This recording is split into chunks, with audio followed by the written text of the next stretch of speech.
We have a multi-million-dollar construction site that has just been shut down, waiting for us. Seems the work crew out there turned over more than just dirt. Specifically, human remains. The bones may be ancient, making this a historic site. Or if not so ancient, a murder. Either way, we need to dig up the truth. Hey, Sara Sidle. You're the new recruit tearing up the place, huh? Well, if what we have is old bones, we'll just have to be advisors. What do you say we head to the dig site and get our hands dirty?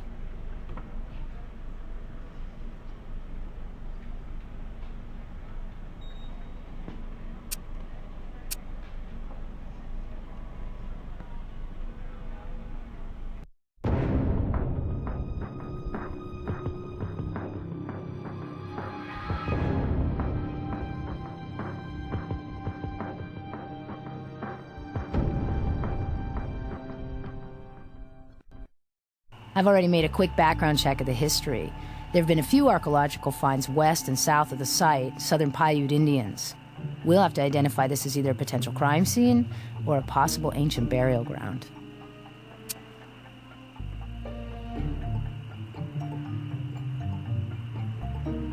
I am Elliot Lansdowne, and I don't appreciate this inconvenience. You people are holding up construction and costing me dearly, every second. As a taxpayer, in all due respect, I'm asking you to move this along quickly, so my men can get back to it.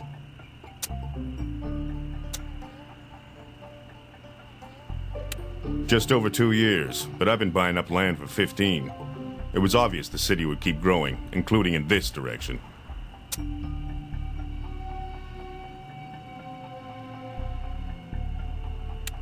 In the land development business, 2 years isn't long at all.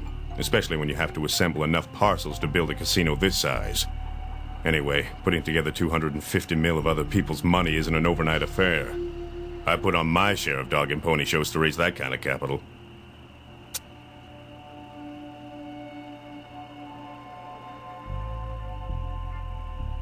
I went through a broker to acquire most of the parcels that make up this site. The owner of this one? Never had contact. Mine is a speculative business. Informed speculation. But speculation just the same. I buy from intermediaries who link buyers with sellers.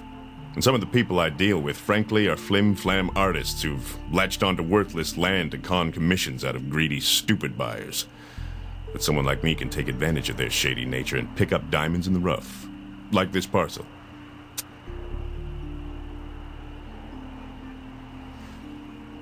Only the backhoe. My crew are an experienced bunch, and knew enough not to touch a thing.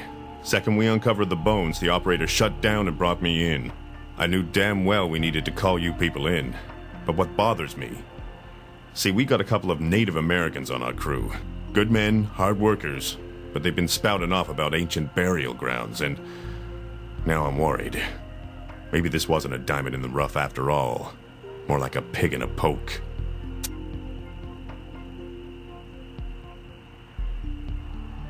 Knock yourself out. Just do it fast, okay? I understand I got no choice in this. My land, but I got no say. Great. Just swell. So the sooner you people can deal with our skeletal friend, the sooner I can start putting this casino up. Remains were found over by that dig hole. That's all we need right now.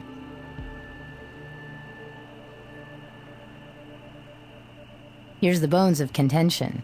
We'll need to make sure we carefully remove any dirt from these remains. The soil looks a bit darker here, doesn't it?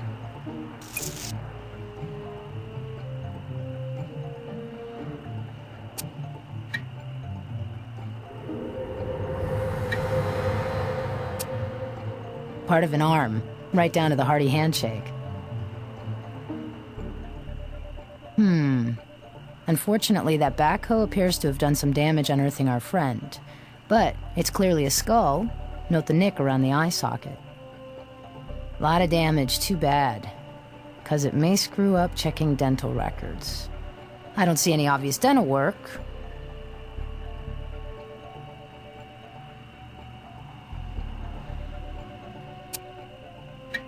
Tiny broken glass fragments. Hey, don't assume that makes this a modern corpse. The Paiute dabbled in colored glass beads. But this fragment, it looks clear, so perhaps it is modern.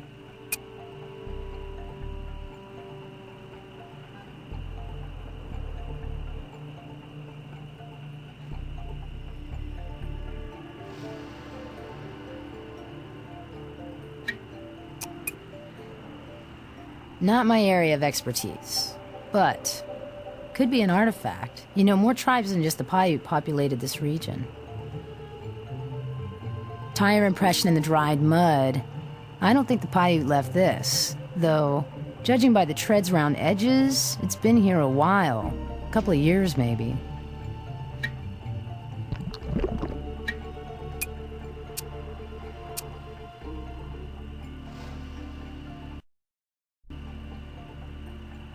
A bird's nest. We probably shouldn't disturb it unless we have a reason to. Bad karma.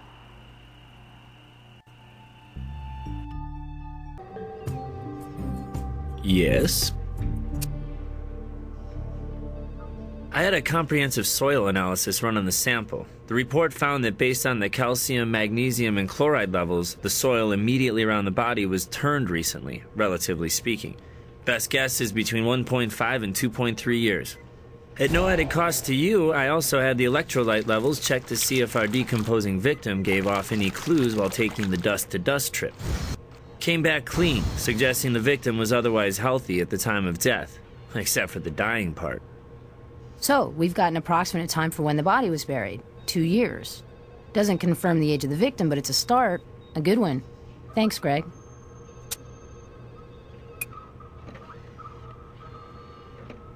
Scan that tread into the computer. Don't embarrass me with your praise. Such a small piece of glass, I can't really tell you much. Maybe the microscope will give you more than I can.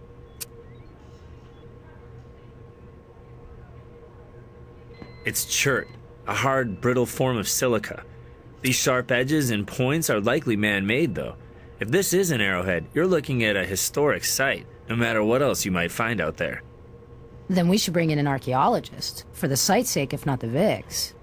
Still, learning about that patch of desert might help us reinterpret our evidence. Hey, I've seen this before. It's from a contemporary eyeglass lens, a fragment of crown glass. Pattern of curvature indicates the owner had hyperopia, farsightedness, and used progressive bifocals. I'd estimate the spherical number at around, 2.35 diopters. Definitely prescription, since grocery store reading glasses always come in 0.25 increments.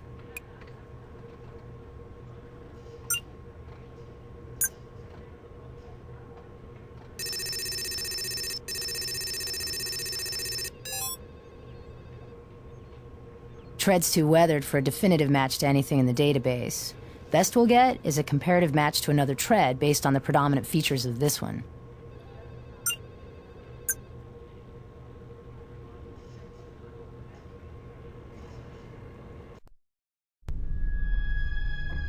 Need something? Apart from the construction itself, nothing. But I can tell you the press is all over this mess. Nothing like some rolling bones to spark the media's imagination. That new casino has been hyped to the hilt, and that makes this little story way too big for my taste. Play your cards close to the vest on this one. I can make that happen. I'll just call the university, have them send somebody over to the site. Can't promise how fast, though. Not like these profs are sitting around waiting for our call.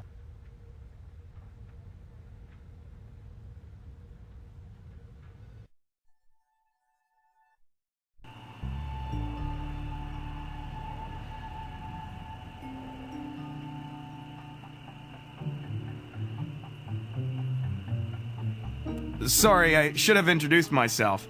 I'm John Montana. I'm an archaeologist from the University of Western Nevada.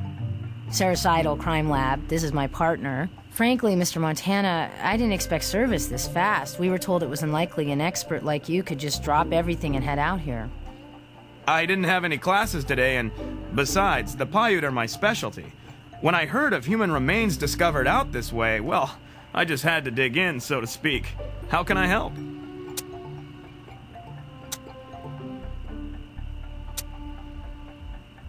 That's all we need right now.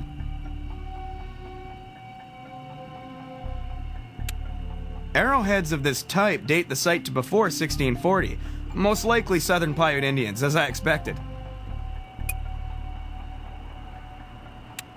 Putting together that arrowhead with these ancient remains, I'd have to say this is a Paiute burial site. I doubt Native American activists will put up with a casino here. What makes you think these remains are Native American? The Paiute typically buried their dead in a location like this, with artifacts like that arrowhead. It's consistent with their practices and beliefs. Okay, if we're looking at a Paiute site, why would a developer begin construction, or even buy a property, without first having an expert assess it? He probably wouldn't, but it's a big desert, Ms. Sidle, and as I understand, it took a backhoe to unearth these remains. Even experts make mistakes sometimes.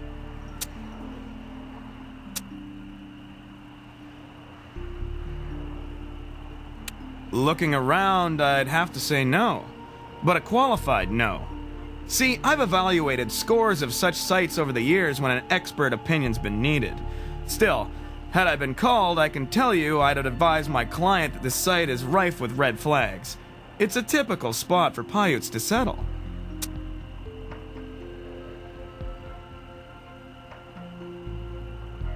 Well, I suppose anything's possible, but why on earth would anybody want to?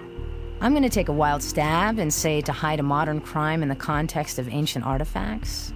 Ms. Sidle, while your imagination is as admirable as it is fertile, I can give my expert opinion that this site is Paiute, with historical and religious significance.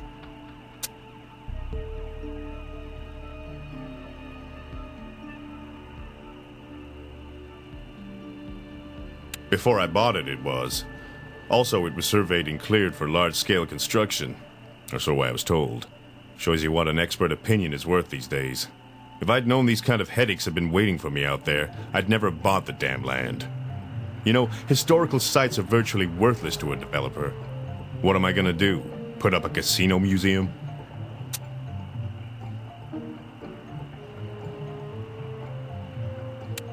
Now, I'm embarrassed to say, I don't. Wish I did. Moved into a bigger office around the time we bought this property. If you ever moved in your life, you know how it goes. Dump things into boxes, and it's like they fell into a black hole. Which is where the backgrounder file on this property ended up, I'm afraid. Plus which, that real estate broker went out of business a while back. Moved out of state, I think.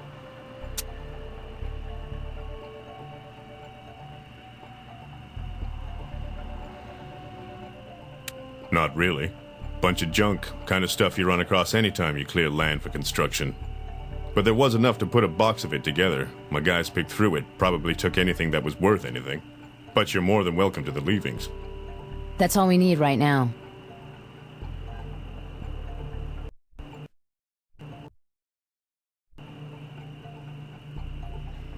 Here's the junk box Mr. Lansdowne mentioned. Baseball bat.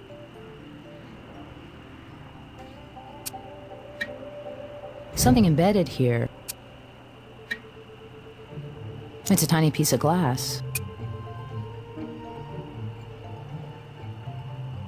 Pretty badly burned at this end. Accelerant's fluorescent or UV light. Good find. Can't be sure what kind it is yet, though.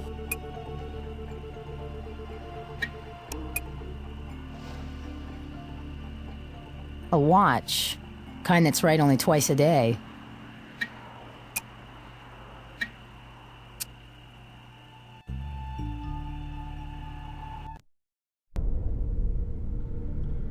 Something you want?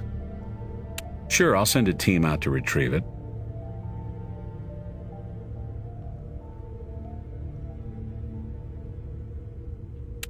All this blunt impact damage to the facial area, accompanied by some damage sustained to the cranial cavity, likely shutting down brain function almost immediately.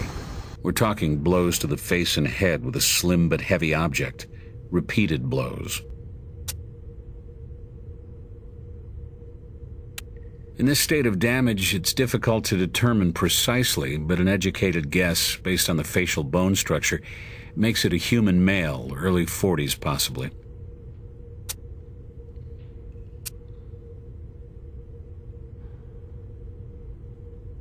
From remains like these with no other evidence available, difficult to impossible, Haven't finished my entire analysis, but the Vic's in an advanced state of decomposition, ruling out most tests I could run. Puts the time well beyond a few months, but it could be longer, possibly much longer. Well, mitochondrial DNA for sure. Keeping a database of DNA records is a fairly recent practice. Depending on how long ago the victim lived and whether or not there'd been a reason to have his or her DNA cataloged, it may or may not be useful to you. Superficially, no, but the skull had a tiny hairline fracture on the occipital bone, which healed many years before death.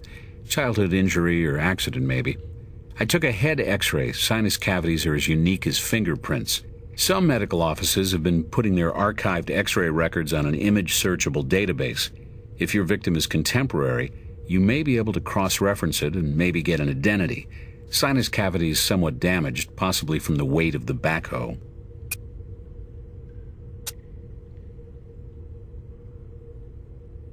Damage to the mouth area was too severe. I looked for signs of dental work unsuccessfully. You know, some dentists have started embedding ID tags and chips within porcelain caps and fillings just for situations like these. Did our Vic have an ID like that? I'm afraid not, Sarah.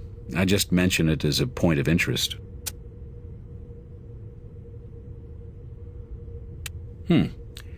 Well, it's a fairly narrow nick with a slight curvature. Wire-framed glasses? Not unlikely. Let's say our Vic had his glasses on when he was struck in the face, shattering the glass and embedding it in the tissue. Killer tries to clean it off, but some pieces were just too deeply embedded. We have a violent homicide here, possibly a spontaneous one reflecting anger and/or passion. You got it.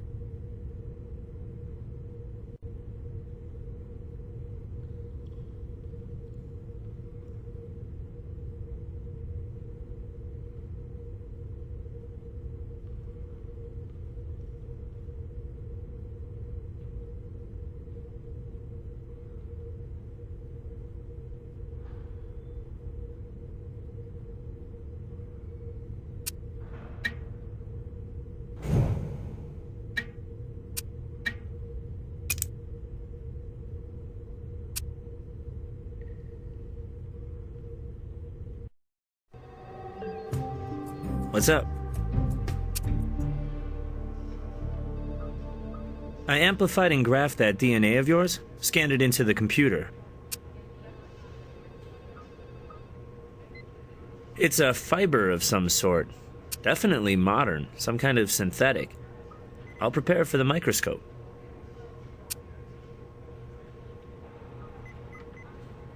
Being here to serve, I scanned the sinus x-ray into the computer. But that cranial cavity damage may make it tough to find a perfect match. Still, I've set up a simple search on the computer to compare the sinus x-ray to others on file for missing persons.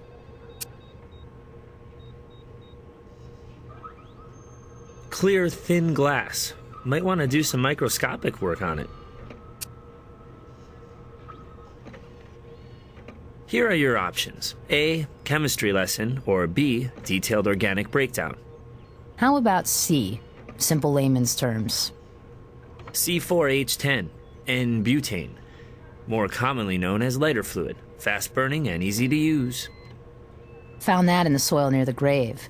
Could have leached into the ground, or maybe somebody had a barbecue nearby. Although another more likely explanation is somebody had a little bonfire to destroy evidence, doing their best to cover up our Vic's identity. Someone who doused the victim's clothing and personal effects in lighter fluid could have easily spilled some.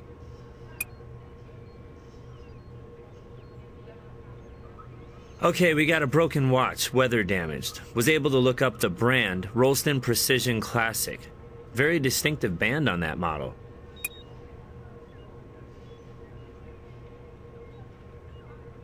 Looks as if our victim snagged a little fiber underneath his fingernail. In defense or desperation? Brown, quite thick, heavy cloth, like a covering or carpet.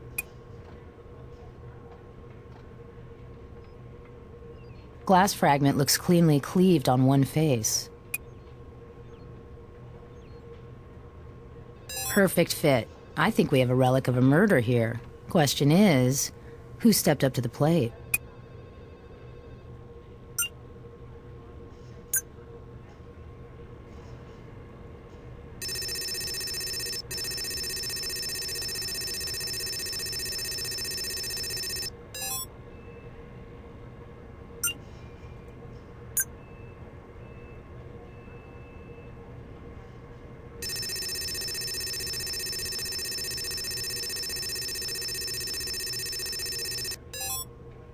And jackpot. A positive ID on our victim, Freddie Sloan. He was in on some shady deals. Maybe running with the kind of people who would bury you in the desert.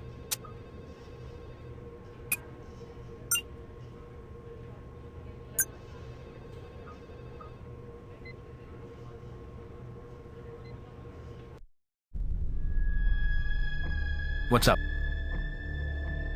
Hey, remember I told you this case was on the media's radar? Word's out, it's a modern-day Vic.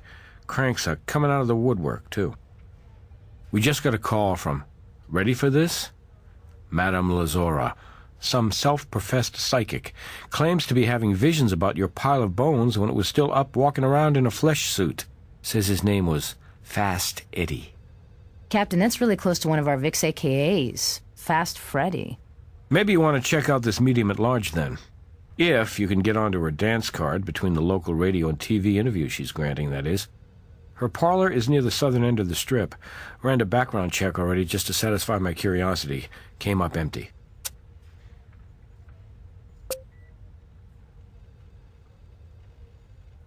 That I can manage easy enough. Looks like the same owner last couple of years. Our friend Lansdowne. Before that, one Adam Kilbourne. Sold the land through a broker for a hefty amount. Might be worth talking to Kilbourne, see if he remembers anything odd that may have gone down on that property.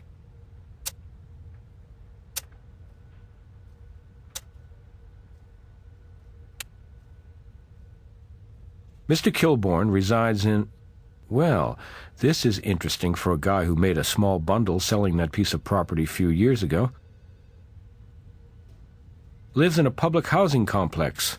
Vista Court, Unit 203.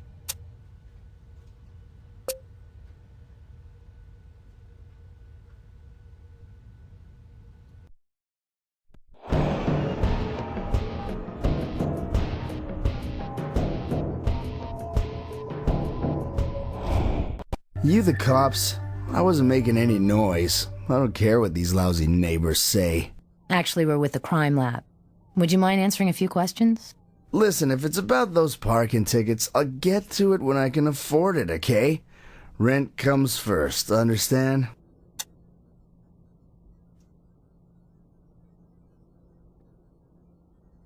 What does that have to do with those parking tickets? Huh? History schmistery. Nothing ever happened out there other than coyotes making cactus fertilizer. It was a pile of worthless dirt. And for once I scored. What good it did me. If you don't mind me saying, you sound a little bitter, Mr. Kilbourne. Tell us why. Oh, hell, I don't know. Living the life of Riley like this. Who was Riley, anyway? What made his life so frickin' great?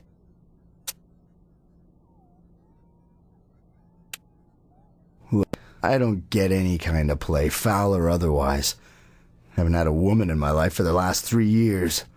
Most action I gotten lately was getting my change lifted by a pickpocket. Mr. Kilbourne, how did you get from making a small fortune in the desert to... Living off food stamps in the city? Hey, this is Vegas, honey. Scratch a winner, find a loser. And the vice is versa, catch me? Once upon a time I had me a small plot of prime Las Vegas real estate. Didn't look like much, but a glittering palace will rise up out of that sand one day soon. And I'm the king who lost his whole damn kingdom. My savings, everything, down the porcelain chute.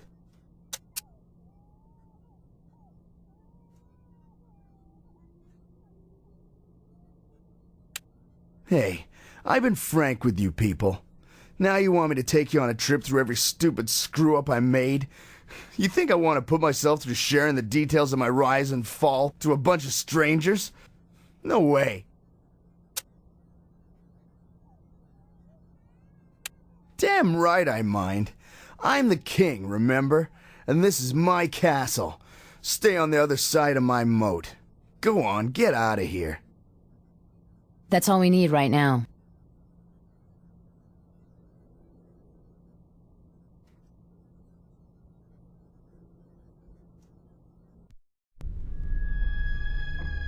Yeah? What do you need, guys? Ran a check on the guy while you were dropping by his place. No criminal record. I can try, but no promises. Nothing from the major banks. Let's see. Let me try something else. Ah, here we go. Kilbourne filed for bankruptcy protection. And one of the creditors who filed a claim?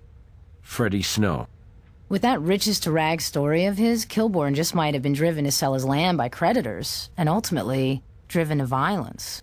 That's what we call around here a theory, which is what it'll stay unless you come up with some supporting evidence.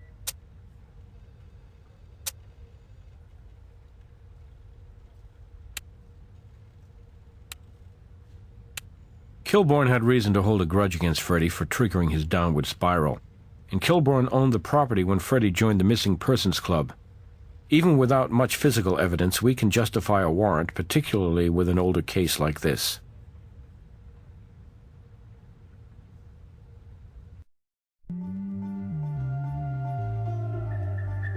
Mr. Kilbourne seems to have stepped out of his castle, but with our warrant, we can cross the moat and start looking for evidence. Soap sculptures. Isn't that grade school stuff? Maybe it's the latest craft trend or something.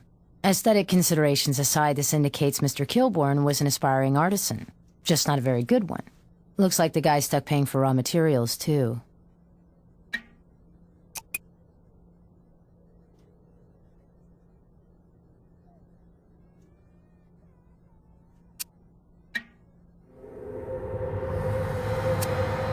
Nice catch. This curio's just heavy enough to cause some real damage.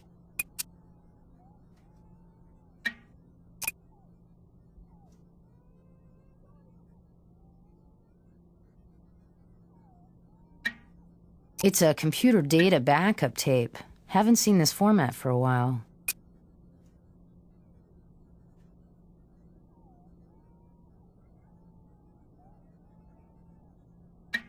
Possibly an antique, artifact of some kind.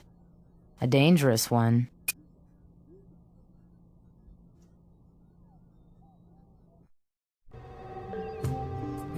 Hey.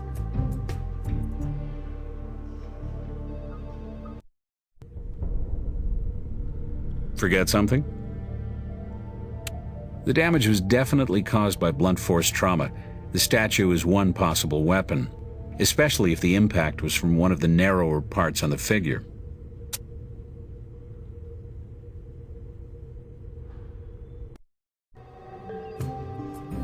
Yes?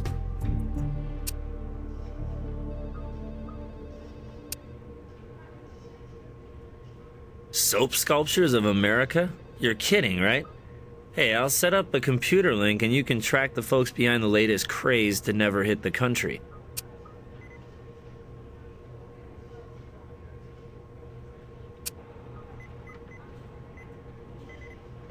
Unofficial assessment of this relic, a post-Qing dynasty piece.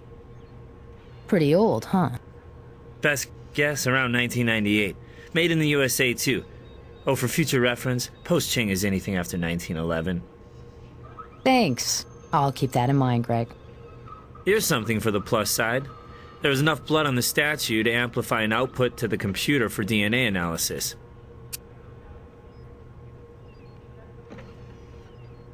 Contents were deleted and overwritten several times. I did manage to dig out a couple of file fragments. Seems the backup software that wrote to the tape used a proprietary security algorithm. I've set up a link on the computer to help you decipher it. May have found a scrambled image, too. You work on the first fragment and I'll work on the other. shirt, crafted in the fashion of the Paiute Indians of this region. Preliminary findings indicate it's legit. You know, if the axe is of the same vintage as the artifacts from the dig, Mr. Kilbourne starts to look less than honest. He told us his former land had no historical significance.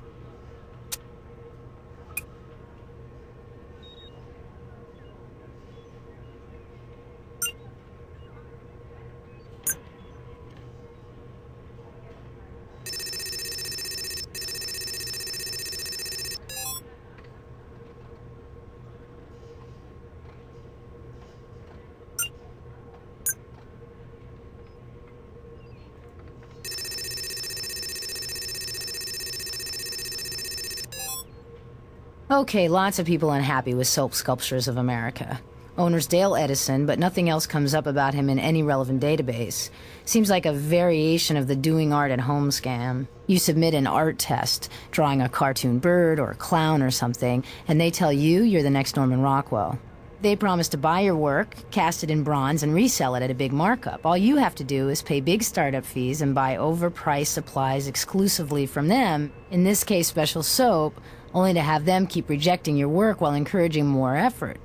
And spending.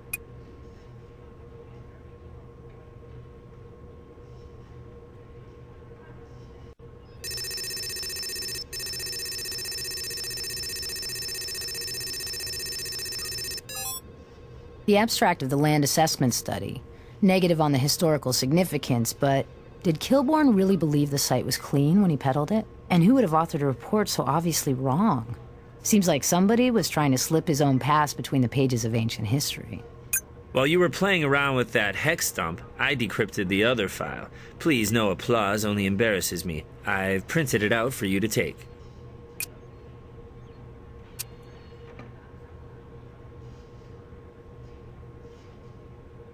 It's John Montana, looking over Mr. Lansdowne's property. Wait a minute, what's that on his arm? Let's take it in a bit closer. Look at the brand. Rolston Precision Classic. Same watch we found. Could John Montana have actually been inspecting the property himself 2 years ago, or even killing the victim?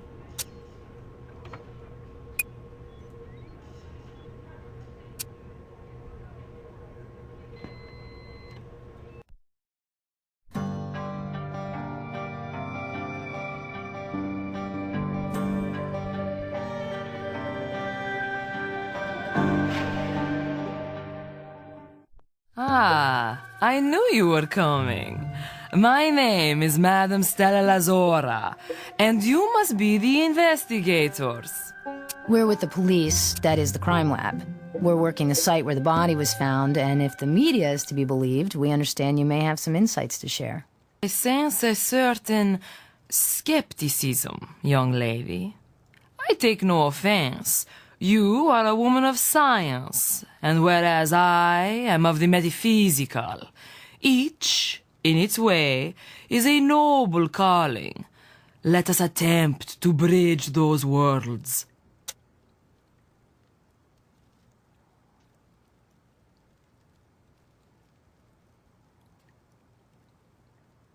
It is not so much a matter of knowing, but sensing. We do not control those on the other side. In the midst of a session with a client, seeking answers about a crossed-over loved one, a seemingly unrelated vision seized my consciousness. I saw a name. Eddie. Carved in flowing letters. Is that right? Yes. Then another. A variation. Fast Eddie. And then images. An eagle soaring. But then that eagle fell. Fell to earth, dying in the snow, with only the cold and pain to keep him company. And then this vision blurred, and another took form. A word carved delicately, as if in soapstone. Sloan.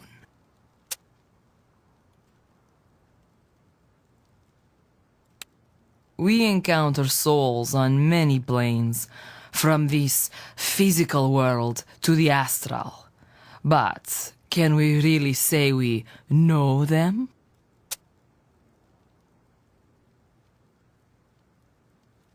As I have said, I do not control the other side. I am but their conduit. If they wish to speak through me, they do. If they wish to instruct me, they do so. Often through visions which require interpretation. By victim, I believe you speak of Edward Sloan. More than this I cannot, at this time, say.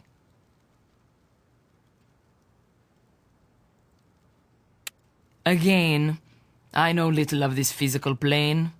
I read signs from the other side. But I can tell you this. You cannot always believe what you read, whether it be a Ouija board's message or words fashioned by flesh and blood hand.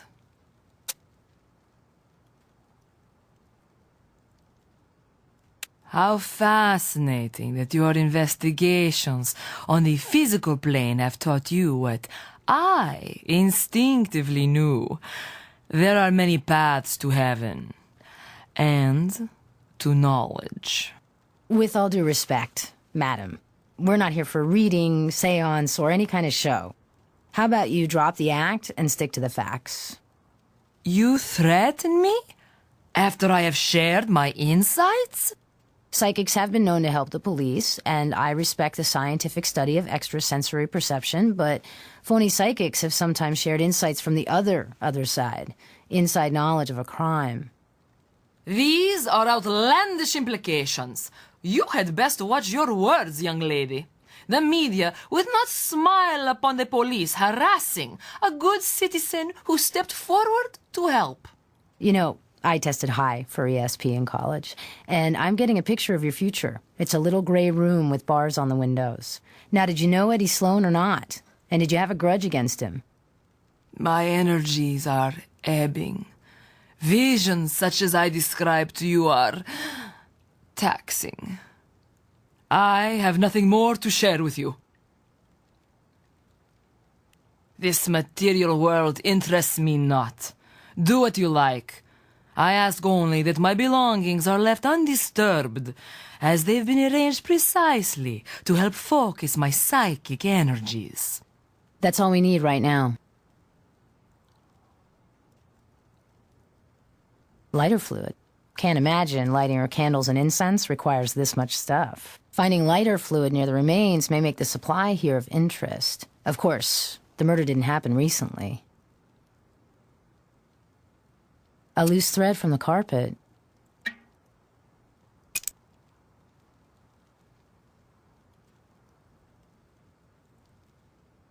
What a ridiculous and insulting assertion. Then maybe you can explain why you keep so much lighter fluid around. We found the same substance near the victim's remains, but no clothes or personal effects, as if someone had destroyed that evidence. And if you are suggesting that I aided the murderer in destroying evidence, I would remind you that Madame Lazora is a source of positive energy on various planes. Let's keep it down to earth, shall we? What are you holding back? Is it something to do with those soap carvings? You are a detective. Your mind is keen, so I won't insult you with mere facts. Interpret these simple but profound insights. Beauty is in the eye of the beholder. To some, this may be costly to learn, while for others there may be much to earn. To our late departed victim, both of these pertain. Did Eddie Sloan check in from the other side to tell you that? As I have indicated, Eddie has not directly spoken to me as yet. He chooses to speak in images, in riddles. All I can do is but pass these on to you in a spirit of positive energy.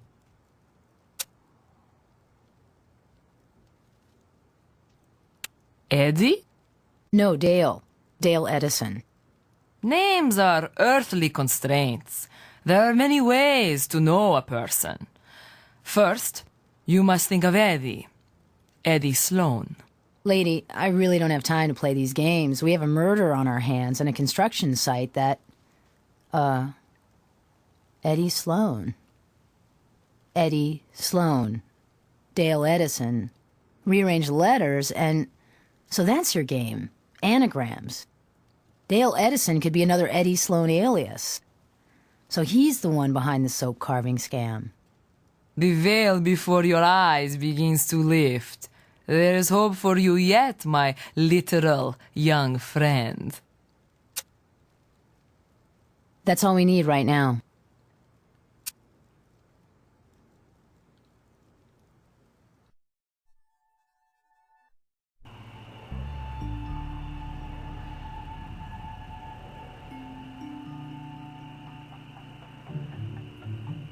On the casino property? Of course not. Don't be silly. Well, I don't feel silly, because we found a copy of the report, and you did. I suppose I can't argue with that, but honestly, I have no memory of it.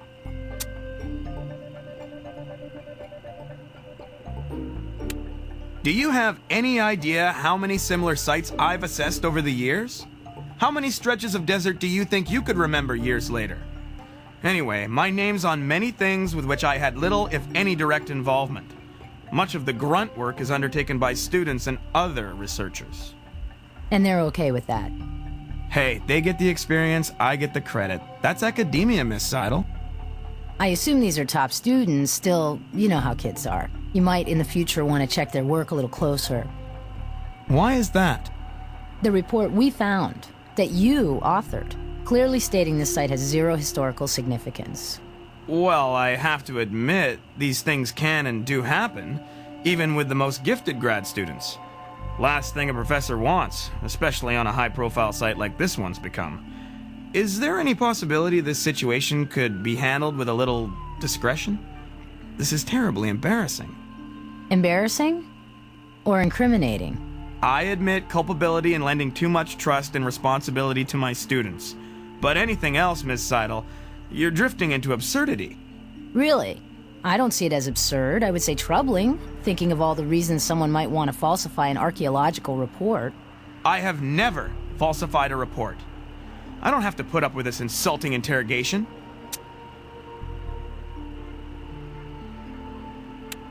I don't remember. And that's the idea, that nobody does. As I say, students and research assistants pay their dues doing anonymous grunt work and ghostwriting for established authorities, myself included. In exchange, the students receive valuable insight and experience. But no exposure. Isn't that a little sleazy, Professor? It's the reality of academics, Miss Sidle. Call it sleazy or expedient. Either way, you'll find it's not uncommon for an archaeologist to author a study on a site he's never even visited.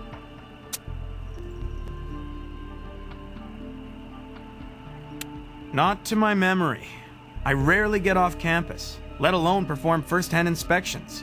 On the occasions when I am on site, well, I spend most of my time in the office trailer where I keep all records. So you're sure you haven't been to the site? Quite positive. But I'm starting to find the direction of this questioning quite distressing. Can we please keep it to the archaeological facts of this site?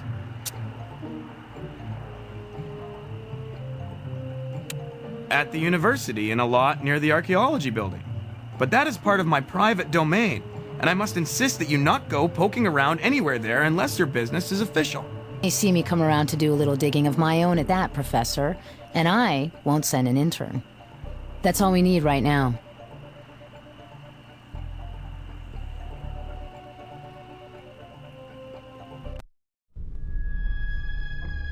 Need something? Aliases are tricky to prove, but we'll check the files and maybe make some inferences. Dale Edison. Okay, here are some business dealings on record, starting in about the same time Mr. Sloan blew into town. And isn't this interesting? The record screeched to a stop about 2 years ago. Could be a coincidence, of course. Still, this looks like a lead to me.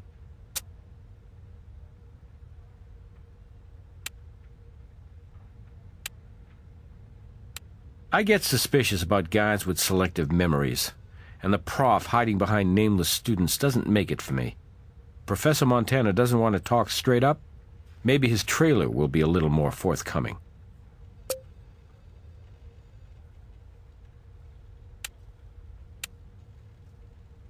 Looks like Mr. Kilbourne, already down on his luck, got badly scammed by the late Eddie. Bad enough for murder? Worth talking to him about, anyway.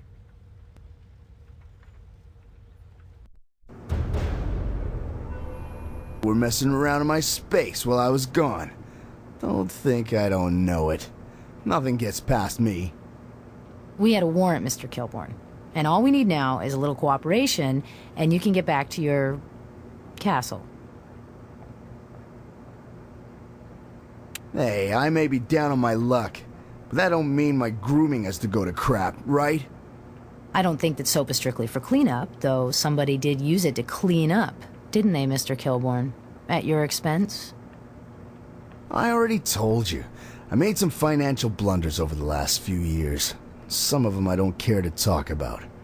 Might make me look a little, well, foolish.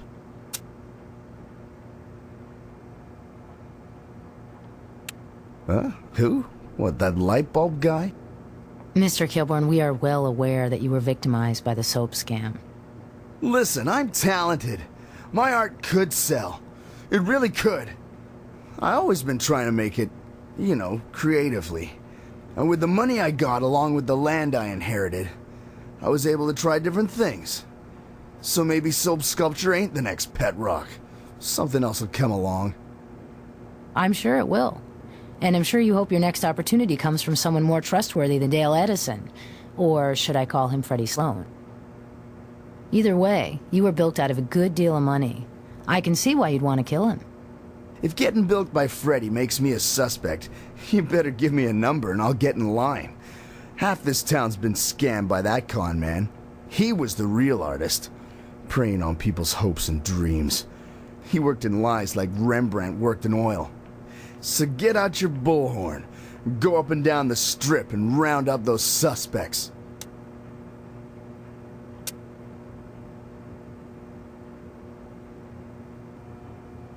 No way. I paid for a formal assessment before I sold that property. Legit all the way. End of story. Who did the assessment for you? You know, it's true. What is?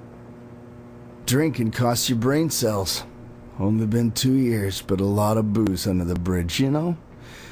Details like you're asking for. They went away a long, long time ago. Longer you keep the plane in the air, more luggage you gotta throw overboard. Dig? How's your memory where that hand axe is concerned? Piece of junk I found on my property. Looked kinda interesting, so I picked it up. Hell, this was years ago. Really? It's Paiute, you know. Greek to me, little lady.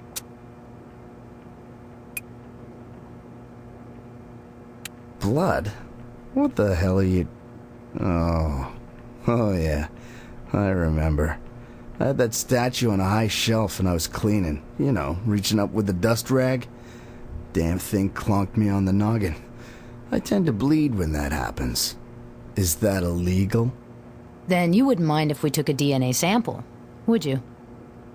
I don't suppose there's any money in it for me if I say yes, is there? Hell, go ahead. What choice do I have? I don't have anything else to say to you people.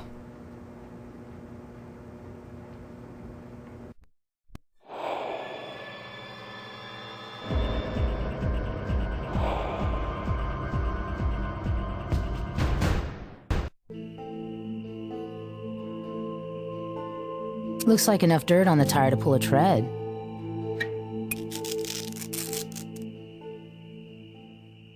Some substance up here.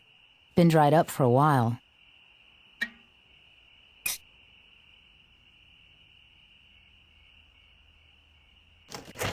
Nobody here. Hope Professor Montana hasn't left for another state.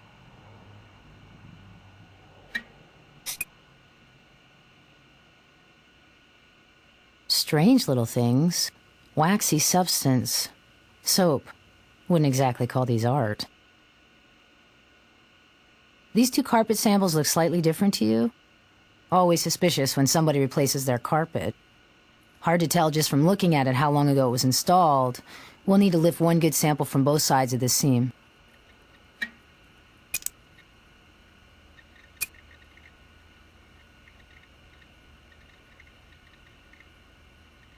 This shovel got dented hitting something. Or someone. Real hard. Blood on it, too.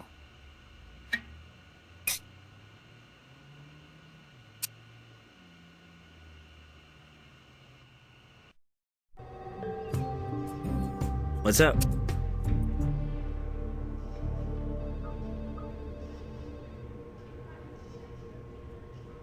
Fiber sample. I've prepped it for the microscope. That DNA is scanned and in the computer already, amplified and graphed. Are we a team or what? Tire tread is in the computer. It's egg yolk from a red-breasted nuthatch. Rare to find them around these parts, but not unheard of. Good blood sample, but it was pretty old. How old? Wasn't able to figure that out. Years for sure. Thermocycled and graphed the DNA for you. The image enhancement and microscopy equipment is where that's going. That's ready for image enhancement microscopy. I thermocycled the DNA from the blood. Not human. Best guess? Coyote.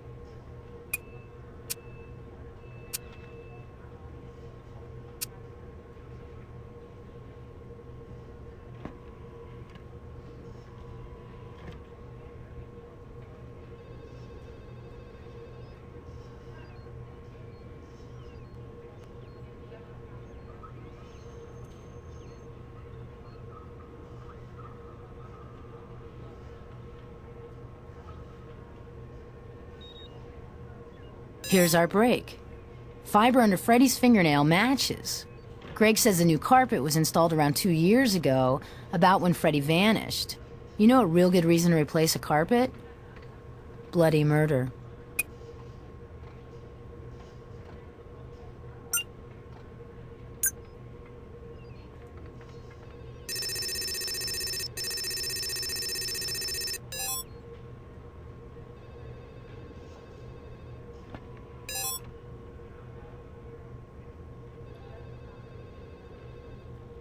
Tire types matching key characteristics and dimensions.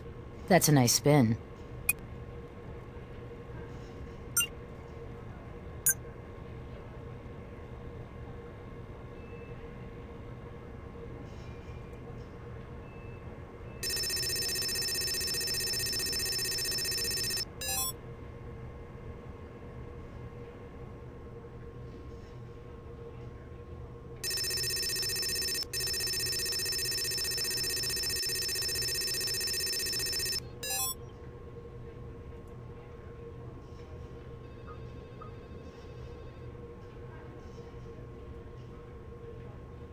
Okay, so the blood belongs to our Vic.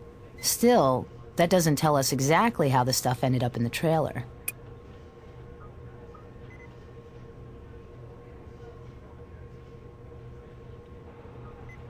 Kilborn's DNA is on the statue, so his story checks out far as it goes.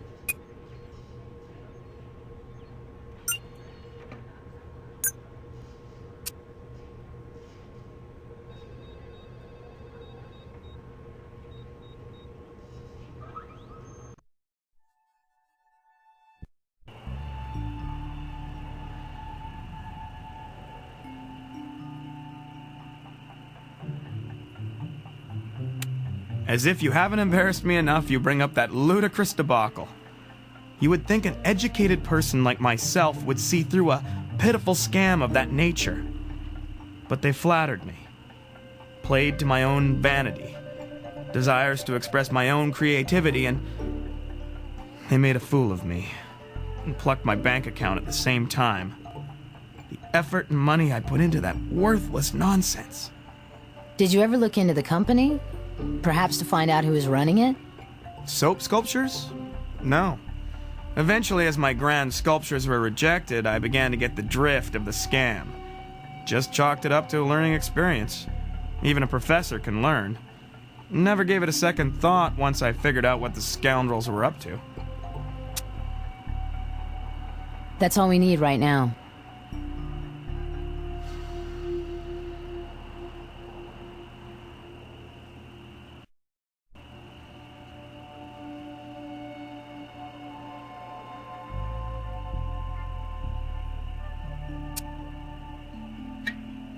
I think we found ourselves an important reason to pick this up now.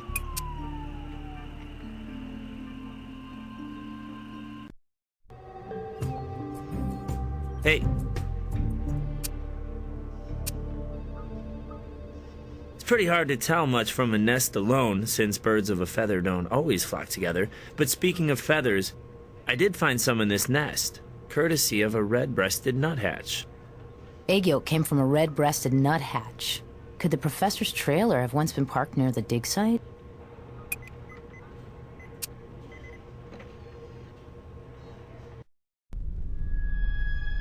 What's up?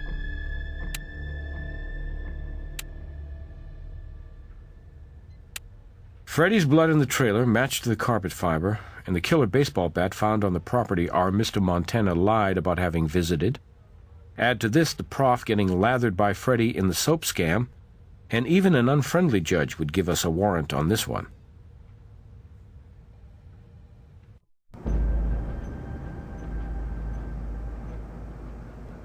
I had nothing to do with his death or his burial. How many times must we go over this? I've explained the nature of my work with grad students. I just signed off on legwork my researchers did. Next. Then you must have loaned your watch to a student because we found it at the site. It was found by the construction crew. The murder weapon, a baseball bat, that was in the same box as your watch. I don't know how my watch got out to that site, and I've never owned a baseball bat. I detest all sports. If you were my research assistant, young lady, we'd have a long talk about your investigative methods. After which, you would take credit for my work, right?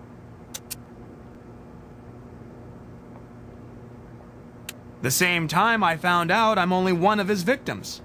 These implications of yours operate off wild assumptions.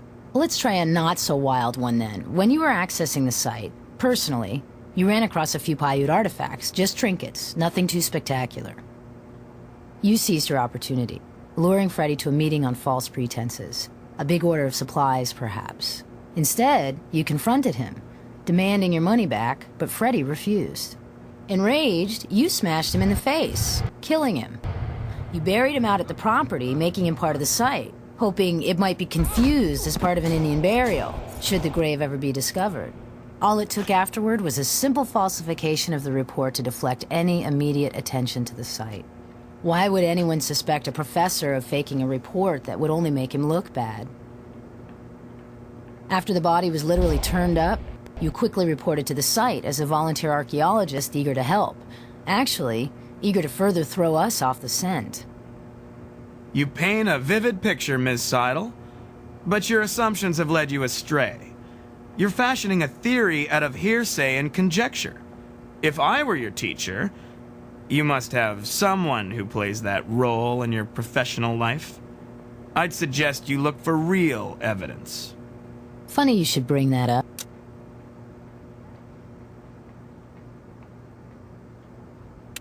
What? Blood? No, that's impossible. Freddy's blood was all over your trailer. Analysis shows that blood was spilled 2 years ago, right when Freddy disappeared. Satisfy your requirement for evidence, Professor? Still think I'm operating out of hearsay and conjecture? The victim's blood in your trailer. Or did your grad students get together and do that for you, too? Miss Sidle, I can indeed understand how it is you've come to this conclusion, but I do have an explanation. I really do. Well, I'd love to hear it. That wasn't even my trailer 2 years ago. Not your... trailer? Adam Kilborn gave it to me. Actually, in barter. In exchange for falsifying that land claim. It may seem like a petty matter to you, but a trailer like that is worth considerable money and was perfect for my purposes, both at school and in the field. Such a petty crime to come back to haunt me in so big a way. You expect me to believe that, Professor? Miss Sidle, you're a scientist. I don't expect you to believe it, but I do expect you to check it out.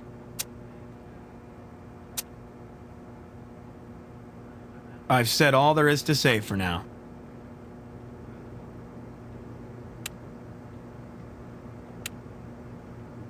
Sure, let's get your suspect back in here.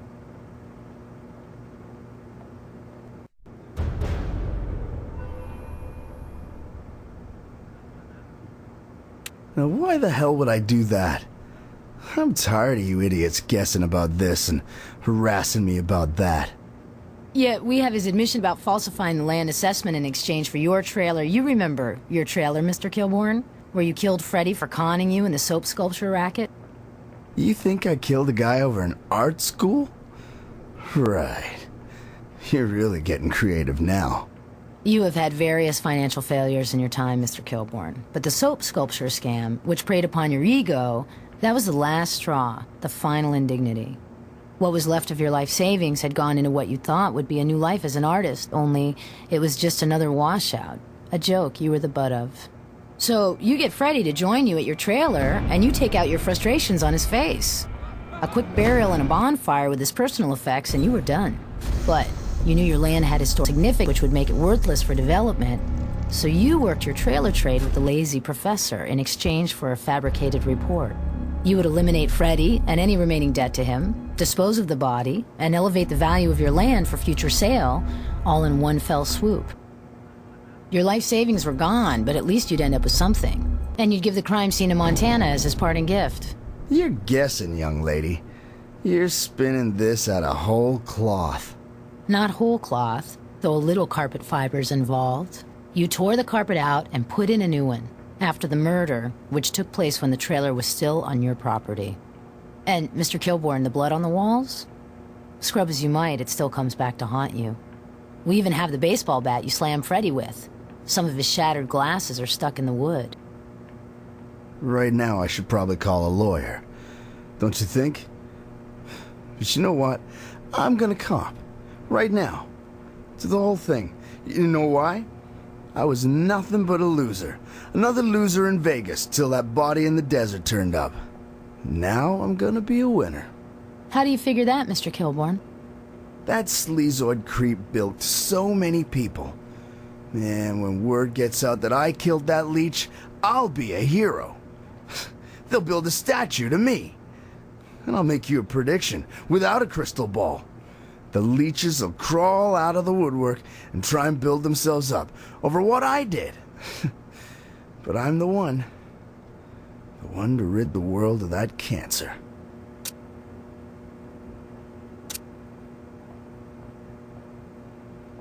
You see, I tried to go after Freddy with the law at first. Not a damn baseball bat. I gathered together the suckers Freddy took in the soap sculpture scam, and we were gonna have a class action lawsuit. Only Freddy had protected himself with limited liability and such. Point is, the great psychic Lazora was one of us. Just another victim of that scam artist, too. Small piece of advice, Mr. Kilbourne? Since you're a hero and all. Yeah? What? They have soap in prison, too. Don't bend over in the shower to pick it up.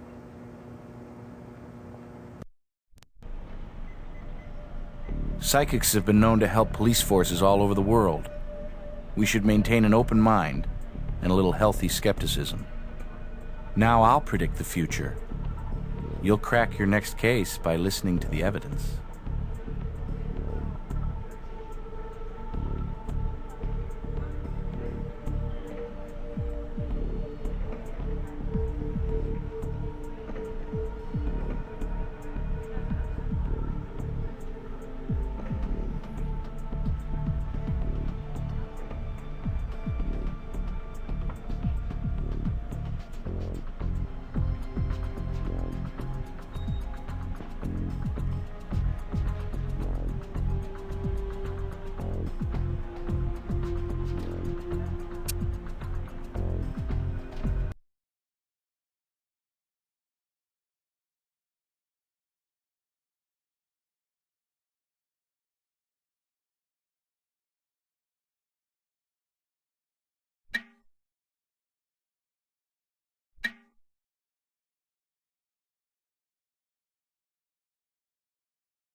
The things that we do, we're responsible for responding to the crime scene, where we identify, so we walk through and we're taking notes. So we need a notepad and a pen, and we write down our observations. Whether they're positive observations or negative observations, we still need to write those down, because sometimes a negative observation can turn into a positive aspect of the investigation. After we do the walkthrough or the identification, then we do what we call documentation. The documentation is done through photography, the notes, which we've already done, and then a crime scene diagram. So in terms of photography, we have to use a camera, and we document in a specific order, and there's ways of properly documenting a crime scene with a camera. Then for the crime scene diagram, you use a sketch pad, and for the most part, and then you draw out your area, and then you take measurements and write down all the measurements on the scratch paper. This is what we call a rough sketch. Once we're done, we come back, we put that into a computer, and we have what we call a finished sketch. That the lines are all nice and neat, everything is to scale, and that's what we can attach to the report, so the detective who's investigating the crime has an idea of what the crime scene looked like if they weren't there, or even more so, the attorneys that are involved, the judge, and eventually the jury can get a perspective of what the crime scene appeared and what the layout of the crime scene was.